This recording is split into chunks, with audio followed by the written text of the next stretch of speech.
Ассаламағалейкум, құрметті қазақтар, жалпы қазақстандықтар. Сіздерден өтініп сұраймын. Алла қаласа 5 маусымда, 5 июньде жалпы ұлттық референдум өтейін деп тұр. Бұл өте маңызды. Осы кезде ұйықтап қалмайықшы. Референдум деген не? Референдум деген өкіметтің халықтан сұрауы. Сендерге не керек? Заңды былай өзгертсек бола ма?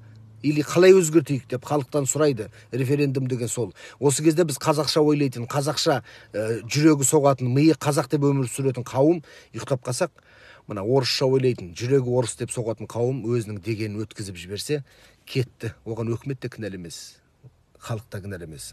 Просто референдумда дауыс көп жиналды дейді. Болды. Сондықтан да өмір бақи ұйықтап келген қазақша ойлайтын қауым осы кезде оянуымыз керек. Саяси, рухани жаңғыруымыз керек. Өкімет бізге өте жақсылық жасап, референдум жасап, бізге ыңғайлап берейін деп тұр заңды. Осы кезде қазақша ойлайтын қауым ұйықтап қалсақ, мен байқаймын. Қазір интернетте көп байқап жатырмын. Қазақша ойлайтын қауым референдумда түк шаруамыз жоқ, не ішіп, не жеп жатқанымызды салып жатырмыз да, ал орысша ойлайтын, жүрегі орыс деп соғатын қауым референдумға қатты дайындалып жатыр. Мысалға, мен референдумда қандай сұрақтар қойылатынын білмеймін, бірақ мынандай сұрақтар қойылып қалуы мүмкін деп ойлаймын. Мына ата заңнан орыс тілі мен қазақ тілі қатар жүрсін ба, жоқ орыс тілін алып тастап тек қазақ тілі қалсын ба деген сұрақ қойылады деп ойлаймын мен.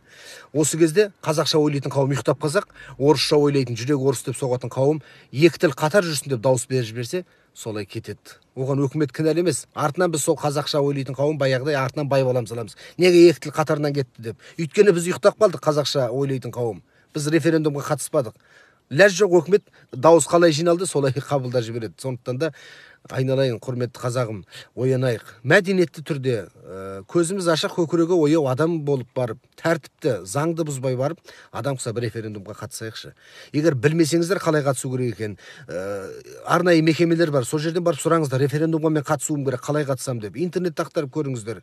Ұйықтап қалмайық. Қазақ оянатын кез келді. Мәдениетті түрде, бүлік шығармай, әдемі бар өзіміздің ата заңымызды өзімізге ыңғайлап өзгертетін уақыт келді. Ояну керек.